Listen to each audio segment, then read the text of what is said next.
to the She Leads podcast. I'm your host, Adrienne Garland, CEO and founder of She Leads Media, a global media company dedicated to the advancement of women leaders and entrepreneurs worldwide. I'm also an adjunct professor at NYU and Rice University, where I teach on the topic of entrepreneurship. I'm a mom to two wonderful young men and married to my best friend from college. Join me each week as I dive into raw conversations with remarkable, uncompromising, and inspirational women entrepreneurs and leaders. My hope is that these conversations and their advice will encourage you to put yourself out there and gain the visibility that you and all women deserve. We're all about stripping away the sugar-coated conversations and moving boldly in the direction of our magnificent dreams. For far too long, women have been conditioned to soften their words, modify their actions, and show up in the world to conform to outdated at best and harmful at worst cultural norms and ideals. Why? To keep those who are outside of the power structures from gaining power, prestige, wealth, and influence. This has prevented women from being recognized and respected as the powerful leaders that we truly are. The She Leads podcast is here to shine the light on all the incredible women, to encourage us to show up, speak up, and showcase the amazing work we do. Speak with confidence about the innovative and transformational thoughts that we have, and celebrate the positive impact that we are making in this world, both personally and professionally. So let's do this. Let's lead.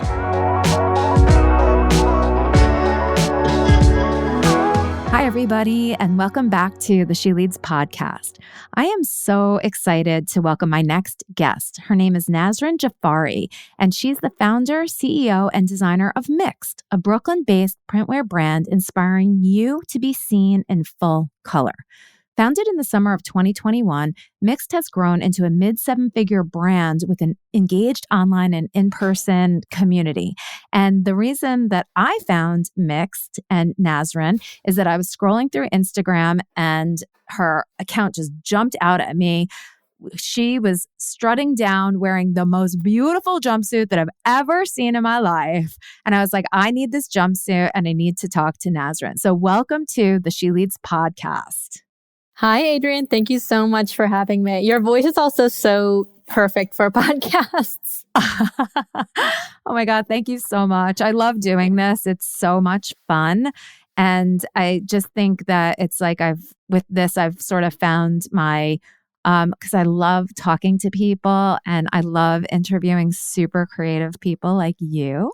And we just were chit-chatting and I found out that you went to NYU, which is so cool. And that's where I went as well.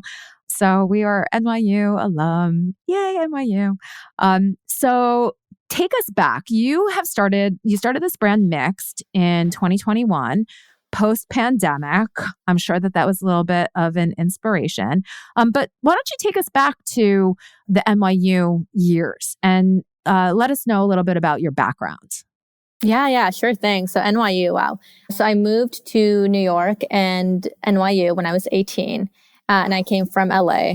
And I went to NYU actually for education because I was on a completely different path back then. My dream was to start a school. And so I was really studying like the politics and economics of education. I was volunteering at multiple schools. I went and I worked full time in a school several years after graduating NYU. So fashion really didn't have any place in the roadmap. I think building an organization, whether that was like a school or a company, that has resonated throughout my journey since the beginning. But definitely like the way that it has panned out with Mixed was quite unexpected. I love that because so many of us start down a certain path and we think that we need to stick to that path, especially, you go through school and you spend all this money on your education. And so in a lot of ways, you feel like, well, I need to stick to that because I've just invested all this time, money, effort into this one thing. But do you find that much of what you learned applies in what you're doing today? Yeah, I think there's definitely some common threads. I think the reason I wanted to really go into teaching and education was that I loved learning and growing and doing things with people. And through being a teacher, you learn how to communicate, you learn how to tell stories, you learn how to engage people. And I think a lot of that translates really to brand building. And it makes sense that I enjoy brand building with my background, I think, as a teacher and in education. Yeah. So I think that there are definitely those common threads. And even back to, what you were saying about feeling like you need to stay on the path that you started on. I completely understand that, especially when you're spending a lot of money going to, an expensive college to get a certain degree. So it can be difficult to kind of veer off the course because you feel like, you owe it to yourself, to your family to see that through. And I think, once I decided to leave education, what I started to do then was really just follow my curiosity. And I would, what's calling to me today? Let me do that thing. Let me experiment with it. And if the result is positive and it seems like there are signs of life, then I'm going to keep going down that path. And that's really kind of how Mixed started, was really as face masks in the pandemic. This really kind of small scale way to get into textiles, to get into physical products, to get into manufacturing. That was working. And so I just took that thread further and further. And that ended up into like a full, fashion brand. Wow. So many people pivoted during the pandemic and chose a similar path where they, made the face masks and everything. But that's quite a jump from making a face mask into these beautiful jumpsuits, all of these different vibrant colors. And to me, Mixed, it also has a very uplifting and inspirational message for women behind it. So can you talk a little bit about that? I also do want to understand, was there a point in the journey through education? Did you want to try something new out of frustration? What was that? Why did you want to pursue something new? Yes, a couple different reasons. So I think being in the education space, what I wanted to do is I wanted to start a school that was really based on a different kind of curriculum model. And as I became a teacher, I kind of realized the very real institutional constraints that are on education that make it really difficult to kind of execute the type of ideas that I had that I would have liked to do in a public setting. In a public education setting. And that was one piece. And then another piece was, personally, I had lost my mom during that time. And I think when you lose a loved one, it really just changes your perspective and your priorities. And I kind of looked around at my school and I didn't look to anyone and feel like I want to be in her shoes or in their shoes. And for me, that it just felt like there wasn't more runway ahead that I was really excited about. And so for that reason, I decided to leave.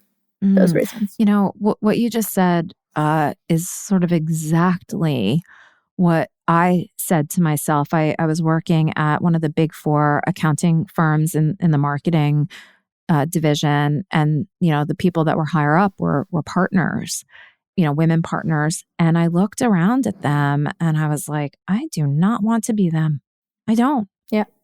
And it was the reason that I left too and started my own business, because you don't think about that, I think, when you start out, but it's like, that is where you're going. Yeah. So I think a lot of people can resonate with that. And that's a good thing, right? That taking the chance to go down a different path, and it's so bold what you did, like, let me follow what's happening inside. That's a very bold move, and one that I feel like as women, we don't do enough. We don't trust our gut and follow that thread because we're so afraid of failing or not knowing what's next and not being 100% sure. So I just love that you did that. And then you did something very useful, right? Like everybody needed masks and they wanted at some point them to look good, right? But then, making, and I want to also just acknowledge it's awful, like losing a parent, especially a mom as a girl, like it sucks and there's no way around it. So I'm so sorry that it just sucks. But I'm sure your mother would be incredibly proud of you. I'm sure she always was. But I'm sure she would be even more proud of you than I'm sure that she was. But how did you make the jump from making masks into just even making an item of clothing? Because that's a very different proposition. Yeah, I mean, I think the mask was a nice segue because there was I got some proof that I can make a physical product, I could sell it, people wanted to buy it, and people liked the prints. And so because I started manufacturing, so I started out hand cutting, hand sewing all the masks. And then the demand got too big. And so I started working with a manufacturer. And the great thing was that working with a manufacturer on this really simple, small product was a kind of a nice segue into understanding how clothes work.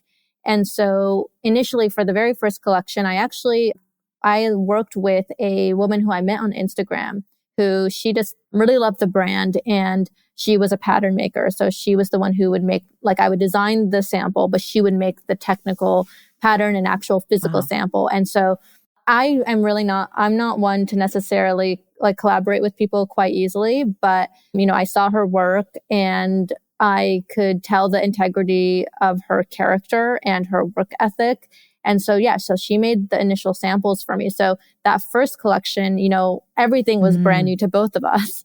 So I would sketch these designs and we would get on, and I never met her, so she was in Texas and I'm in New York. So we would get on these Zoom calls and I would show her the images and with the notes. And I would say, this is how I wanted to drape. This is how I wanted to fit. This is the vision. And she would just take my words and that image, and she made a physical sample. And so she's actually the person who made that classic jumpsuit that you still see today, our bestseller. Just so much of her time and effort went into that and really paid off.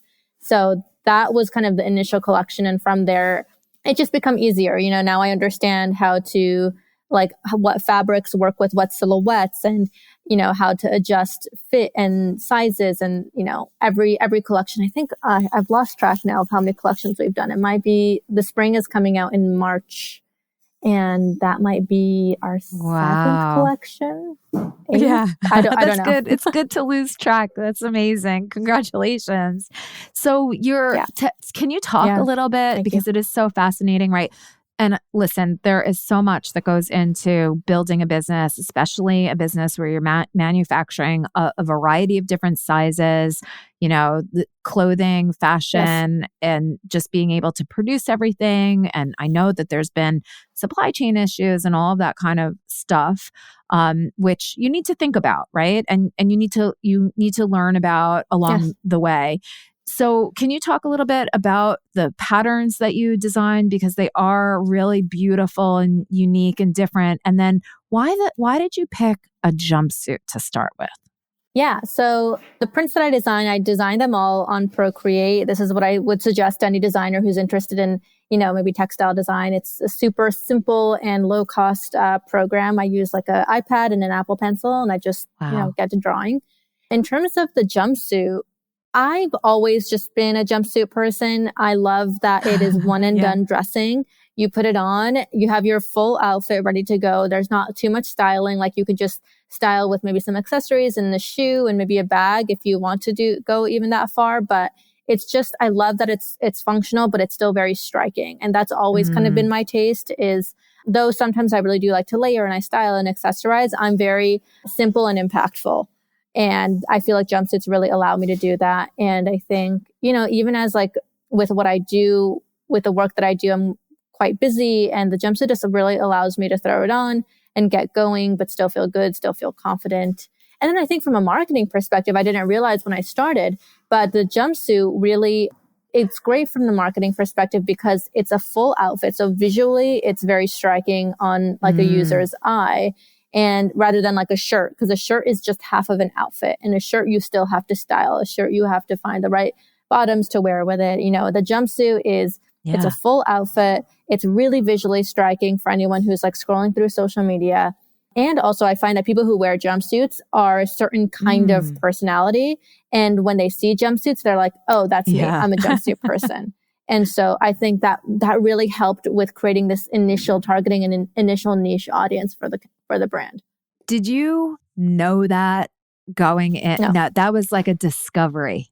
Yeah, that was a discovery. It was the jumpsuit being, really true to me and my style that was just true to my style. Yeah. But the kind of marketing benefits from that, I realized later. Oh, that is so interesting. And I love the title that is on your website, and your website is striking, right? The colors, the vibrancy, just the photography, and it says step into who you're becoming. Like, oh my God. It's so good. The jumpsuits are so feminine but yet strong. And so Yes. can you talk a little bit about, you mentioned like a jumpsuit person is a jumpsuit person. And I get it. I get it. What type of woman is attracted to a jumpsuit so that she could step into who she's becoming? What does that mean? Yeah, I mean, I think it's somebody who is stretching themselves, who's challenging, who they are today, who they want to become tomorrow, and really working towards that, whether that is about, pivoting careers, whether that's about leaving a certain relationship and kind of growing personally beyond that. Whether it's, taking a risk and maybe leaving a job that you don't quite love. Every Sunday, I write a newsletter, and this started from the very beginning of the brand. That's a very personal, kind of like a blog style that has nothing to do with clothes, has nothing to do with anything we're selling. It's just talking about different musings that, loosely revolve around stepping into who you're becoming and embracing that mixedness. And so it's been a really interesting part of the brand because, I started writing those Sunday emails just from the perspective of like kind of logging how I was building the brand and what I was going through. And it's been really a common thread, I think, for people that come through our studio during our events, or, if I meet someone on the street, because oftentimes I do around the city, and they'll say like, I read this email and it really resonated and I sent it to my friend, or I read this email and I printed it out and I put it on my fridge. And I think that this community really values that kind of the deeper, like what you're picking up on, the deeper meaning behind the brand and kind of the values that the clothes embody. I just absolutely adore that. And you continue to send these out. People can just kind of sign up on your website to get those Sunday emails. Yeah. They're going to sign up on the website, get the Sunday email. Amazing. Okay. Well, and definitely. There's some blogs on the site as well. Okay. We'll definitely put that in the show notes. So what you were always conscious of community, right? And the education system. And I think we all know that it definitely, oh my gosh, I'm like, I could go off on a tangent, but I do think that so much needs to change, and what is being taught still is not helpful for where we're evolving into as a society. I mean, just some of the things that we're even talking about right now, entrepreneurship, leaning into creativity, finding out what our gifts are. We don't need to necessarily memorize whatever battle happened on whatever hill, because it doesn't really have any relevance, and it doesn't help. Maybe it helps us think and remember facts, but there's so much technology now that can take the place of that. And so I do think that we as human beings are, I guess, morphing into more creative individuals. The facts are there. We don't need to hold them in our brains anymore. Our brains can be used to find those really beautiful connections between things so that we can be much more creative and innovative and all of that. I do see, what comes through your brand. And I think one of the reasons that I was so attracted to it is because it very much speaks to me as a woman, but it's also not highly, feminized. There's a power behind it. And I hate the word empowered. I actually hate it because I feel like it's, you don't have power and then someone has to sort of give it to you, or have to take it, but we all have it. Right. And so why are you focused on creating something that is for women? Like, what about that? Because that's who everybody is that you're talking to. We're all women in the audience. I'm sure there's some guys that listen that are, friends and supporters, but the majority of the audience are women entrepreneurs. And I do believe that we're so powerful, and we haven't fully expressed that power. Why are you helping women to express their power in this way? Why women? Why not? Why didn't you start designing for men? I mean, I guess the reason I didn't start designing for men is because I just don't, that's not my experience, and I wouldn't even know how to do that.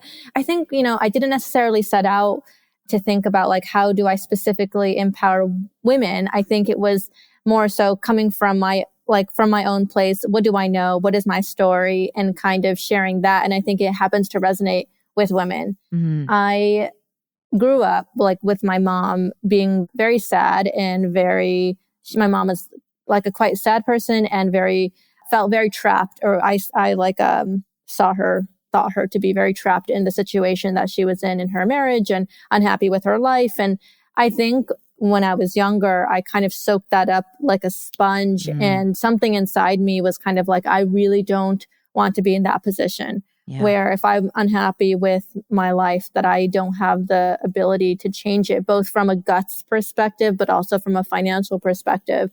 And so that's really big for me, and something that I really value building for myself, having the guts to, follow the thread, so to speak, and then to build something where I have, my own financial security. And I think because a lot of the brand just kind of, it comes from me and my real lived experience, I think that's maybe what translates in the messaging. Yeah.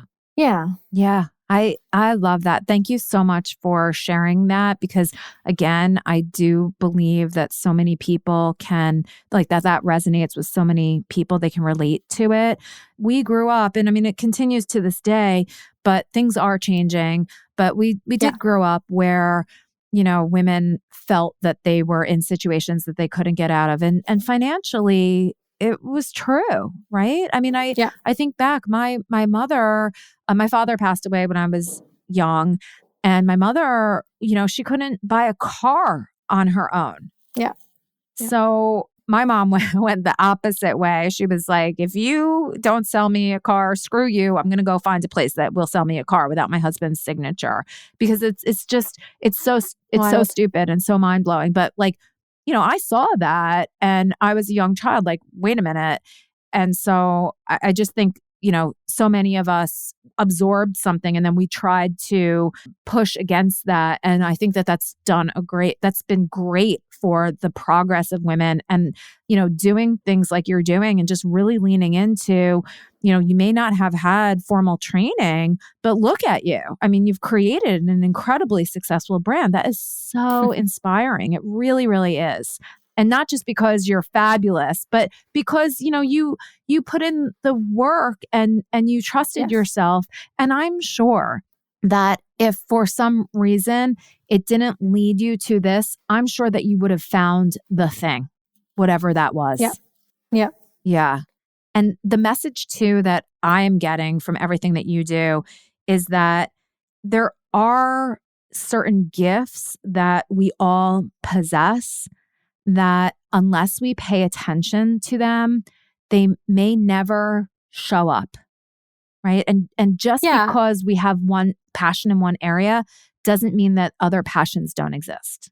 Yeah, definitely. And I think it's about discovering them, but then also executing against them over a long period of time. Yes. And I think that oftentimes, I think there's lots of cycles in work and life, but when you first launch something and you start something, it's really exciting. It's very sparkly. It's very lighthearted. You have lots of encouragement. Everyone around you is excited because it's new.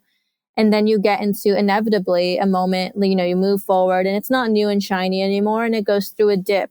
Yeah. And I think a lot of people kind of jump ship on the dip, and then they start somewhere else, and then they start the whole process over again, and they never get past that dip. And so I have felt many times, building Mixed, I went through a dip, whether it was just kind of a slump where it was kind of felt a little bit gray, like, not so much energy is flowing through me in the brand. And sometimes the dip was just like really difficult, like having to do layoffs, having to turn everything around, but you have to move through that to continue exercising against that gift, to then develop skills on top of it, and, stamina. And I think that is really what at the end of the day separates the people who can really step into that fully and people who don't. I love the way that you said that. It's so true. It's a marathon, right? And you can't give up when it's hard. I mean, sometimes in class, we do have this conversation, like, especially because I teach entrepreneurship and questions get asked, like, when do you know that it's time to give up, right? Because there definitely are times, it's like you might experience that dip and yes, you want to keep going, but you also might say, well, maybe it really is time to do something different. Yeah. And I don't have an answer for it. I think you just try and you tap into your gut and you get advice from really great people that you surround yourself with and you make a choice. Yeah. And I think there's also definitely signals we get from the environment. If you are starting a business, for example, and you're working at it for, however long and you've gotten 0 sales, then that's probably a signal that the market doesn't want what you're offering or you have to change, So I think that it's a combination of your kind of gut feeling and also the signals you're getting from the environment. I love that. And being honest about them. Exactly. And sometimes that's very difficult because we fall in love with what it is that we're doing and we think everything is so great. And we're so excited about it. And it might not always be the right product market fit. So where is the future of Mixed? Where are you going? How are you growing? Talk to us a little bit about that. Yeah, it's really exciting. This is a really peak season for Mixed as we enter into spring, summer. This year, this year we're doing full 4 seasonal collections and we're on pace to do, I would say like mid 7 figures. So looks like a $5 million brand, profitably bootstrapped. And I'm looking to this. So what we've done really well is spring, summer. And because we're really colorful, our fabrics are, and silhouettes are really suitable for the warm weather. But what I'm really excited about, hopefully being able to do this fall, winter, is going into proper outerwear, getting into maybe some faux leather, faux fur, doing coats, and just doing more warm weather attire. And I'm really curious to see how to really transition the brand from just a spring, summer. We are a year-round brand. I'm just saying our seasonality is better currently in the warmer months. Sure. But I would love to bring that color and the pattern to fall, winter in a way it's not going to look the same as spring, summer, but how do we still bring in some color for the fall? How do we do that on heavier and warmer textiles? So that's really my goal, I think, for this year, is to really just have Mixed feel like a full year-round brand at scale. And from an internal organization perspective, I've learned a lot in terms of how to keep a lean operating OpEx costs, a lean team, lean payroll. So working with some people internally, but a lot of it is being done with contractors and agencies. And awesome. It's exciting. That is so exciting. And I cannot wait because I just think that outerwear, it's, black, dark blue, like maybe you'll get a metallic in there once in a while, but you look around and everybody's the same. So I am very much looking forward to vibrant colors, patterns on the streets of New York City. That's a dream. Awesome. Same. Awesome. Yeah. So I just really appreciate you taking the time out of your very busy schedule and your design schedule and all of that. And I know that the audience really loved this conversation. Thank you for sharing your journey and congratulations on all of your success so far and where you're going. I cannot wait to see everything new that's coming out. And if people do want to, there's definitely some students that are listening in, some women that I'm sure would want to talk to you. How can people either get in touch with you or just find out a little bit more about you and Mixed? Yeah, sure. You can email me at Nasrin at mixedbynasrin.com. You can reach out on Instagram, mixed_by_Nasrin, or my personal, which is Nasrin Harumi, which is my middle name. I'm sure that maybe be linked in the episode. But, our studio is based in the Brooklyn Navy Yard. So it's quite an open space. We host events in here. We'll do shopping events, but also things more like panels and meet and greets and things like that. So I'm very open, build relationships. We work with some people locally as well. So it's a really great, I would say, community space and hub in addition to being our studio and showroom and warehouse. Amazing. I love it. Well, thank you so very much. And hopefully I will be coming to that studio soon. I can't wait to make a trip out there, and I can't wait to get myself one of those jumpsuits. I just can't decide which one. Awesome. Thanks so much, Adrienne. Thank you.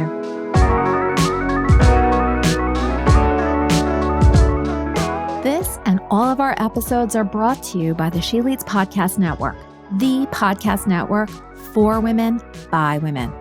Thanks so much for listening to the She Leads podcast. If you enjoyed this episode and you'd like to help support us, please share it with others, make a personalized post about what you took away on social media, and please leave us a rating and review on Apple Podcasts. This helps our guests and our show to continue to gain visibility and traction. To learn more about how She Leads Media helps women to gain visibility, you can follow us on Instagram at She Leads Media, or you can head on over to sheleadsmedia.com. If you'd like to network with me and other amazing women, don't forget to join us each year for the She Leads Live conference. Thanks again, and we'll see you soon.